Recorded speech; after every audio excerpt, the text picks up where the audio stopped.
সেই দেশে আমরা আমাদের স্বাধীন মতো আমরা চলতে পারি নাই।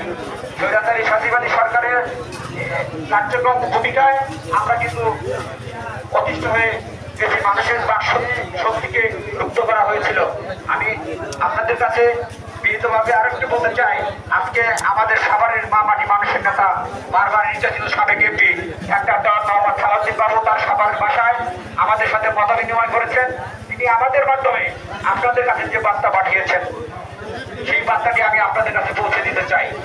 আপনারা এই দেশ হিন্দু মুসলিম বৌদ্ধ খ্রিস্টান সকল মানুষের দেশ। এই বাংলাদেশ 1971 সালে 30 লক্ষ শহীদের রক্তের বিনিময়ে হাজার হাজার মা বোনের সংগ্রামের বিনিময়ে এই স্বাধীনতা অর্জন হয়েছিল। সেদিন কিন্তু যুদ্ধ করেছিল হিন্দু খ্রিস্টান বৌদ্ধ কৃষক শ্রমিক জনতা সবাই মিলে। অতএব এই দেশটা কিন্তু আমাদের সবার, এই দেশে আমরা সবাই বাস করব। আমাদের এই আশেপাশে অনেক আমাদের হিন্দু ভাইয়েরা বসবাস করে। আপনারা কেউ কোনো সময় কোনো আক্রোশের কারণে, ভুলের কারণে, আবেগের কারণে কোনো মন্দির গির্জা মসজিদ কোনো শিক্ষা প্রতিষ্ঠানে আপনারা কেউ কোনো হামলা করবেন না। তার উপরে আক্রোশের কারণে কোনো হামলা করবেন না। কারণ বাংলাদেশ জাতীয়তাবাদী দল শহীদ রাষ্ট্রপতি প্রেসিডেন্ট জিয়াউর রহমানের গড়া দল অত্যন্ত সুশৃঙ্খল একটি দল। এই দলে বিগত দিনেও কোনোদিন সন্ত্রাসী কর্মকাণ্ড ঘটে নাই, সন্ত্রাসী জায়গা ছিল না, বর্তমানেও নেই, আগামী দিনেও থাকবে না ইনশাল্লাহ।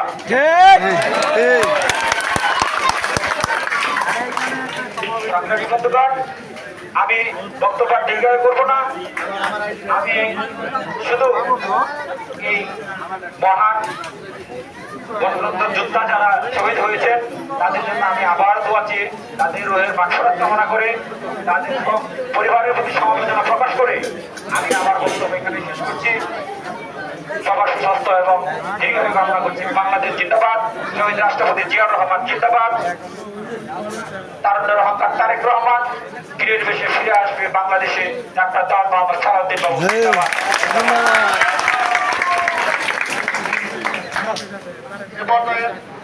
এখন আমাদের ইমাম সাহেব যে সমস্ত শহীদ, যে সমস্ত ভাইয়েরা শহীদ হয়েছেন তাদের বাচ্চাদের জন্য একটি দল করেন।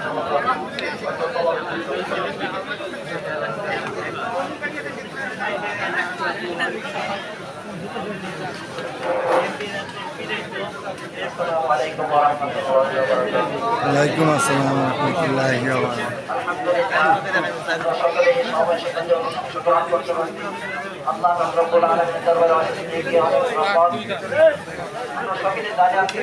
আমরা এখানে সমাগত হয়েছি। আমরা জানি আমাদের দেশে একজন জালেম সরকার ছিল, তার পদত্যাগ জমিন থেকে জমিনের মধ্যে কখনো নৈরাচার স্বৈরাচার জালেম বাচ্চা থেকে কখনো চিরস্থায়ী ক্ষমতা দেন না। এই মুসা আলাইহিস সালামকে আল্লাহ পাক রব্বুল আলামিন নির্দেশ দিয়ে পার করেছেন। ওই সমুদ্রের মধ্যে আল্লাহ পাক রব্বুল আলামিন ফেরাউনকে ওই সমুদ্রের মধ্যে আল্লাহ পাক রব্বুল আলামিন ধ্বংস করে দিয়েছেন। এই জমিনের মধ্যে আল্লাহ পাক রব্বুল আলামিন নৈরাচার স্বৈরাচার বাচ্চাদেরকে কখনো স্থায়ী ক্ষমতা দেন না। আমরা জানি এই দেশের মধ্যে 71 যুদ্ধ হয়েছিল। এই যুদ্ধের মধ্যে প্রত্যেকটা সৈনিকরা যারা যুদ্ধ করে তার দেশ স্বাধীন করেছিল। আমরা ওই দেশ স্বাধীনতা পরিপূর্ণভাবে রাখতে পারি নাই। যেদিন দেখলাম গতকাল সোমবার দিন আমাদের এই দেশের মধ্যে আমাদের সরকার দেশ থেকে যখন প্রত্যেকটা মানুষদেরকে চোখে তোলা দিয়ে ফাঁকিতে দেশ থেকে উধাও হয়ে গেছে, তখন আমরা বুঝতে পারলাম আমাদের দেশটা পুরোপুরিভাবে স্বাধীন হয়ে গেছে। এই জমিনের মধ্যে আমরা দেখছি আল্লাহ পাক রব্বুল আলামিন এত শান্তি দান করেছেন। জালেম বাদশাদের কারণে আমরা আলেম ওলামা রাত্রে বেলা ভালোভাবে ঘুমাইতে পারি নাই। আমরা এই দেশের মধ্যে আলেম ওলামা ভালোভাবে কোরআন তেলাওয়াত করতে পারি নাই। এই জমিনের মধ্যে বলতে পারি নাই। আলেম সরকারের কারণে আমরা হক কথা এই জমিনের মধ্যে বলতে পারি নাই। আগামীকাল সোমবার দিন, এই সোমবার দিন আল্লাহ পাক রব্বুল আলামিন আমাদের এই জমিন থেকে স্বৈরাচার জালেম বাদশা থেকে এই দেশ থেকে তাড়াও করে দিয়েছেন। আল্লাহ পাক রব্বুল আলামিন আমাদের নবীজি হযরত মুহাম্মদ মুস্তাফা সাল্লাল্লাহু আলাইহি ওয়াসাল্লামকে এই জমিনের মধ্যে পদার্পণ করার জন্য আল্লাহ পাক রব্বুল আলামিন সোমবার দিন তিনি জন্মগ্রহণ করেছেন। এই সোমবার দিন আল্লাহ পাক রব্বুল আলামিন মক্কা বিজয় দান করেছেন। এই সোমবার দিন আল্লাহ পাক রব্বুল আলামিন আমাদের আপনাদের দোয়ার কারণে এই সোমবার দিন আমাদের আগামীকাল সোমবার দিন এই জমিন থেকে আল্লাহ পাক রব্বুল আলামিন জালেম বাচ্চাদেরকে সরাই দিয়েছে। এই জন্য আমরা সকলে দোয়া করবো এই জমিনের মধ্যে না আজ পর্যন্ত যারা জালেম বাদশাহী করেছেন এবং সামনে যারা আসবেন তাদেরকে যেন কোনো সুযোগ না দেওয়া হয়। আমরা সকলে আল্লাহ পাক রব্বুল আলামিনের কাছে দোয়া করবো। আর যারা যে সমস্ত ভাইরা দুনিয়া থেকে রক্ত দিয়ে বিদায় নিয়ে চলে গেছেন আল্লাহ পাক রব্বুল আলামিন সূরা বাকারার মধ্যে বলেন ওয়ালা তাকুলু লিমান ইউকতালু ফি সাবিলিল্লাহি আমওয়াত ওয়ালা তাকুলু লিমান ইউকতালু ফি সাবিলিল্লাহি আমওয়াত। যারা এই জমিনের মধ্যে রক্ত দিয়ে শহীদ হয়ে দুনিয়া থেকে বিদায় নিয়ে চলে গেছে তাদেরকে তোমরা মৃত বলিও না। এজন্য তারা মৃত না, তারা জীবিত।